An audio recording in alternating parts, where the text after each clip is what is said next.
Hey guys, Mr. McSweeney here, and I wanted to talk to you about my office setup that I have here. I've gotten quite a few questions on how do I have this good quality and things like that, and so I just wanted to go over that with a couple basics on lighting and sound and video, and how do I have a camera here, and then how am I jumping over here? Like how does that work? I'm also joined by my trusty assistant Albie, who joins me every single day in my office. So let's go over a couple things. First, what is my desk setup? So I have this amazing desk that is a crank desk. It costs about $225.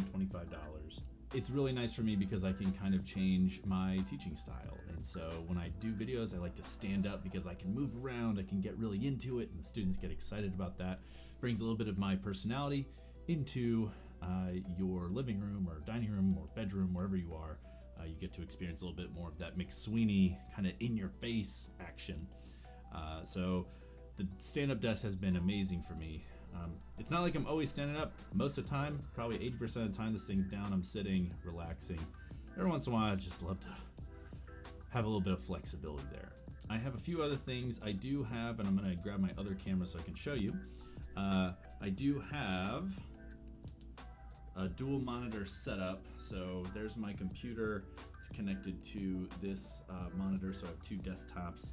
Usually what I'm doing is I'm putting like a Zoom, my Zoom thumbnails of all my students here, and I'm working on this one, so that way I can still see everybody and interact with my content really quickly. I do have a little elevated desk thing stand for my computer that I actually tasked some students with earlier on in the school year. They built this. I love it. I can hide things under there. My coffee mug actually fits perfectly underneath as well, so when I need some more real estate, I can hide cables and things like that. And also, when I'm not using my good camera, this FaceTime camera in the computer actually gets closer to eye level, which is one thing that you do want. So you can see that this is my desk setup. My camera's on this really crazy stand. I'm going to close my computer just a little bit so I can see it. Don't want it to go to sleep though. This is like a custom built rig that I got this idea from a YouTuber who was trying to make a cheap setup. So my whole lighting and mic setup thing was like $700. The Center for Teaching actually helped me with this. I wrote a grant, I got this, and it's been amazing, absolutely amazing to have. And so my camera sits on a ball mount, which goes to a tripod extender, so I can raise and lower my camera if I want to higher or lower, obviously, depending on what kind of mood I want to create my shot. Just gives me flexibility. It's on an arm that moves all over the place and bends here, and that's nice because I can change what I want my background based on what I want to do. Like right now, this light's in the way, so I could pull this over here if I wanted to get more light on my face, or if I want to create kind of a moodier thing, I can have a little behind the scenes action, and this is now just lighting different side. It just gives me flexibility. And that's connected to this pole that goes up, which is then connected to another bracket army thing that goes out to the mic stand. And so this is my boom mic. This is how I get better audio. You can see it now sticking out of there, but this boom mic hides just out of frame. Just out of frame. There we go. And gives me better audio, which is helpful. In my background, I have a custom light. This is a light that I built with a student at Westminster. Actually has verb conjugations on it. This little succulent is from a Westminster student as well. It was a gift at Christmas time because I love plants. And so when students see this, they see those elements and they go, oh, this looks like class. I feel like I'm in class right now.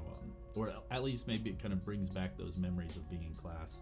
Also have some helpful pieces of conjugation wood that I use the laser cutter in the innovation lab, and those were all over my room as well. So students are getting aspects of my classroom while we're not in the classroom. So that's kind of my desk setup. There's lots of different cables and things. I'm not going to go into detail about how these are all connected. It's not complicated, but that is an issue to go over in another video if anybody's interested in learning about that. So when we're talking about video, you have the video, you have lighting, and you have sound. So let's talk about lighting. If you don't have a fancy, beautiful light like I do, I love filming in my sunroom because I get all this nice natural light. That's the best type of light you can get.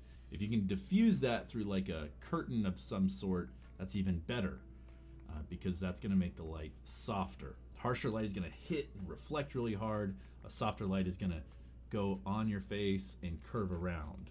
I have what's called a Godox SL60W. It's a 60 watt LED light that is daylight. So my big light right here matches the same daylight that's gonna come through my window, which gives me really accurate colors. It helps with my details. So if I zoom in, you can still see that my details are popping really nicely because I have the right type of lighting for my camera. And so my big light is on a big monster stand. This grid that you see here, that's not necessary. Basically what it's doing is it's helping to focus the light. If I take that off, it still works great. It's just gonna cause spill, and spill would mean that this light is gonna start affecting my background. I didn't want that. This came with the light, so it was awesome. And it's on this massive stand that goes all the way up, and that's the unit. Also, this light does have a remote, which is pretty epic, that I can just kind of change the lighting whenever I want. So to give you an idea what that is, I have a little remote. I can turn it off, turn on the light whenever I want. Okay, sound. Like I said, I have a boom mic that's connected to my camera, so the audio is coming from this mic directly into the camera, and then that's transferred to my computer and everything like that. Microphones, you can get all kinds of mics. I actually have 3 mics. I have this one, I have a tiny little microphone just like this but the smaller version, and I have my super big mic. My super big mic is this Blue Yeti. This is awesome. It's like 130 bucks. I love that mic. I just can't use it when my camera's plugged into my computer.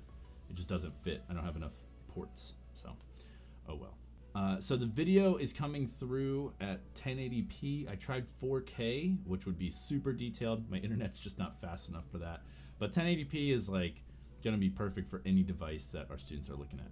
These little cameras in here on our MacBooks are 720, which with what's called compression, as you transfer a video source over the internet, you get compression to make that file size smaller. So 720 becomes less quality. The more you can transfer, when it compresses, it'll still look better.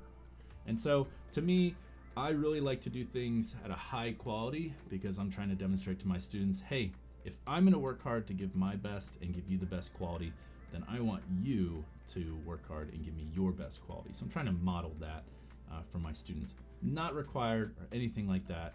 I just happen to be really into it as well. And so for me, it's super fun to try to learn new stuff, how to do, live broadcasting basically. This was kind of a cool challenge for me to work towards. So that's kind of what I've done. I have a nice mic. I have a better light and I have a better camera than just using what's here on the MacBook. The MacBook's fine, right? This doesn't make a good teacher, this setup. It's all about preparation. Are you creating a relationship with your students? Are your students creating a relationship with each other? And are you providing a very well thought out curriculum path? So yeah, so I just kind of wanted to show how this works. If anybody has any questions, I'm more than happy to go through, hey, how did I do everything? What's the exact price? What do I need to pull off? Something that looks a little bit better, sounds a little bit better. I'm really happy to share anything. So I hope this helps, and good luck.